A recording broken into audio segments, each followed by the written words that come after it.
రామ్ చరణ్, శంకర్ వాళ్ళిద్దరి కాంబినేషన్‌లో వస్తున్న మూవీ 'గేమ్ చేంజర్' ట్రైలర్ అయితే నిన్నొచ్చేసింది. So, hi, hello! Welcome to CVP creations. ఈరోజు మనం ఈ వీడియోలో 'గేమ్ చేంజర్' ట్రైలర్ గురించి మాట్లాడుకుందాం.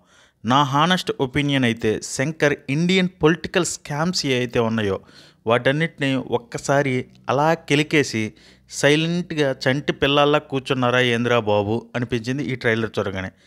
యాజ్ పర్ ట్రైలర్ మనం చూస్తే రేషన్ బియ్యం గురించి, ఇసుక మాఫియా గురించి, గుట్కా సామ్రాజ్యం గురించి, గంజాయి మొక్కల గురించి, పెంపకం గురించి, శంకర్కి అసలు నచ్చని సహించని కరప్షన్ గురించి, పార్టీ జింపింగ్ జలాంశగాళ్ళ గురించి మాట్లాడినట్లు క్లియర్గా తెలిసింది. సో మెయిన్లీ ఈ గేమ్ చేంజర్ ట్రైలర్లో మనం తెలియకుండా రెండు విరుద్ధమైన మనుషుల జీవితాలను చూడొచ్చు.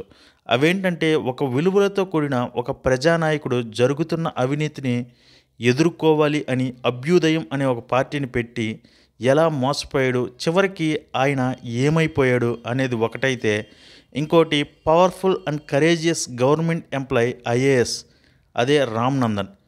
ఒక కథలాగా మాట్లాడుకుంటే గేమ్ చేంజర్ మెయిన్ స్టోరీ తండ్రి అప్పన్న ఆశయాలను నెరవేర్చే కొడుగ్గా, అలాగే పగ తీర్చుకునే తనయుడిగా రామ్ నందన్ కథే గేమ్ చేంజర్ స్టోరీ అని చెప్పాలి. చాలా సింపుల్ కథ అనే చెప్పాలి. బట్ శంకర్ గారిలో ఉన్న మ్యాజిక్కే అది కదా, స్క్రీన్ ప్లేని అల్లాడిస్తాడనే చెప్పాలి. చిన్న పాయింట్ ఒకటి ఉంటుందో ఆ పాయింట్ని పట్టుకొని లాగితే ఎక్కడో ఉన్న కొండ కదిలి వచ్చినట్లు ఆయన స్క్రీన్ ప్లేలో మనకి జెంటిల్ మ్యాన్ కానీ, లేకపోతే ఒకే ఒక్కడు కానీ, ఈ శివాజీ కానీ ఏదైనా భలే చూపిస్తాడు శంకర్ గారు. సో ఇంకా ఈ ట్రైలర్ గురించి మాట్లాడుకుందాం మన విషయాలు.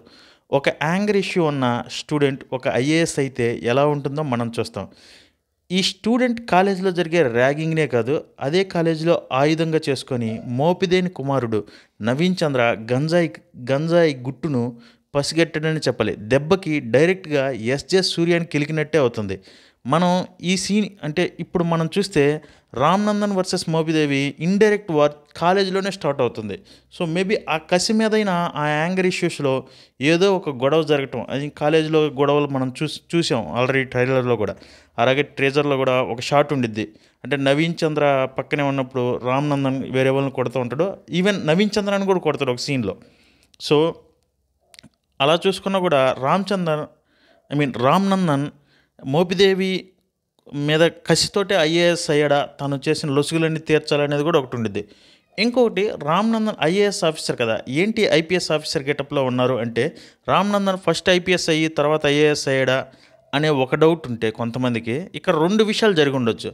లైక్ మన రియల్ క్యారెక్టర్లో అజిత్ దోవల్ గారు ఉన్నారు కదా ఐపీఎస్ ఆఫీసర్. ఇప్పుడు ఆయన స్టోరీనే మనం తీసుకున్నట్లయితే, ఐపీఎస్ ఆఫీసర్గా ఉండి రామ్ డీల్ చేసిన కేసెస్, సక్సెస్ రేట్ని, ఆయన తీసుకున్న ఛాలెంజెస్, డెసిషన్స్ని బట్టి ఆయనకు ప్రమోషన్ ఇచ్చి ఎలక్షన్ కమిషన్లోకి తీసుకొని అక్కడ ఒక కమిషనర్గా నియమించుండొచ్చు, అక్కడ ఐఏఎస్ హోదా కలిగి ఉండొచ్చు. సో అదైనా ఉండిద్ది. ఎందుకంటే రామ్ కనిపిస్తే ఇద్దరు సచివాలయంలో హెలికాప్టర్ దిగుతా అన్న ఉన్నాడు, లేదా field work in the sense ఓటింగ్లో కానీ, లేదా పోలింగ్ బూతుల దగ్గరే మనకి ఎక్కువగా కనిపిస్తున్న సీన్స్ ఎక్కువ ఉండేది, లేదా ఏదన్నా విజిలెన్స్ వాటి మీద ఏదన్నా రైడ్ చేయటంలోనూ వాటిల్లోనే మనకి రామ్ నందన్ ఎక్కువగా కనిపించాడు. సో ప్రజల్లో అయితే ఎక్కడా లేడు. ఏదైనా ప్రజల విషయాల గురించి, ఇవన్నీ ప్రజల విషయాలు, ఇవన్నీ స్కామ్స్ నేను మాట్లాడేది ప్రజలకు సంబంధించి. సో సెకండ్ సినారియో ఏంటంటే, కొంతమందిని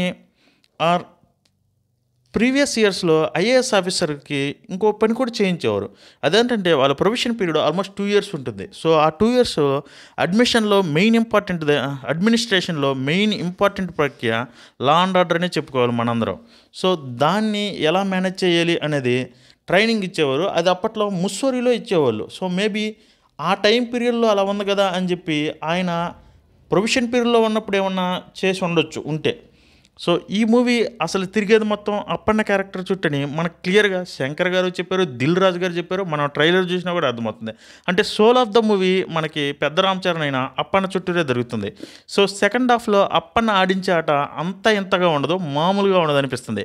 అంజలి అప్పన్న మధ్య సీన్స్ చూస్తే చాలా బ్యూటిఫుల్గా ఉన్నాయని చెప్పాలి. మెయిన్లీ ఆ విజువలైజేషన్ వాళ్ళిద్దరి మధ్య వచ్చేది. ఒక సాంగ్ ఉందంట, అది కాకర్ల శ్యామ్ చాలా పల్లెటూరులకి చాలా చాలా మట్టిలో పుట్టిన మాటలు రాసి అద్భుతంగా చేశారంట. దానికి కొరియోగ్రాఫర్ వచ్చేసరికి మన నాటు నాటు కొరియోగ్రాఫర్ ప్రేమ్ రక్షిత్ మాస్టర్ అంట. సో చూడాలి, వాళ్ళిద్దరి మధ్య కెమిస్ట్రీ అయితే చాలా బాగుంది. సో ఇంక ఈ ట్రైలర్ చూసాక మనకున్న డౌట్స్, టీజర్ అయినా ట్రైలర్ అయినా వాట్ ఎవర్ ఏదైనా ఎందుకు అభ్యుదయం పార్టీ ప్రజా అభ్యుదయం పార్టీగా మారింది?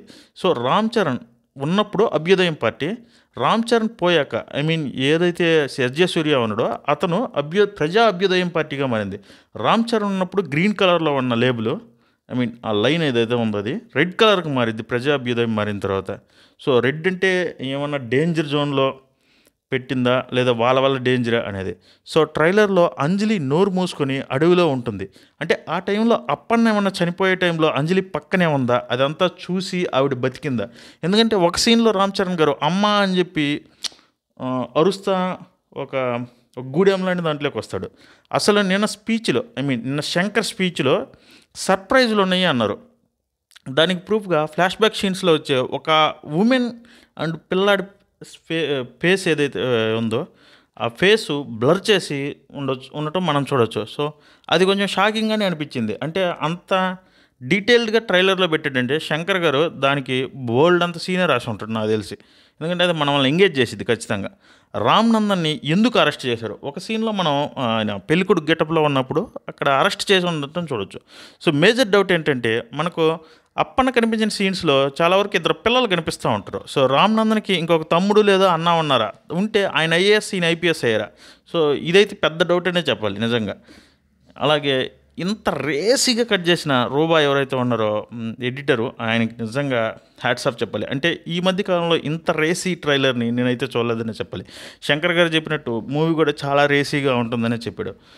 అలాగే తిరు గురించి మనం ఎంత మాట్లాడుకున్నా తక్కువే. కొన్ని పోర్షన్స్ రత్నవేలు గారు కూడా తీశారంట. సో రత్నవేలు గారి సినిమాటోగ్రఫీకి ఎన్ని మార్కులు ఇచ్చినా నాకు తెలిసి చాలా తక్కువనే అనిపిస్తుంది.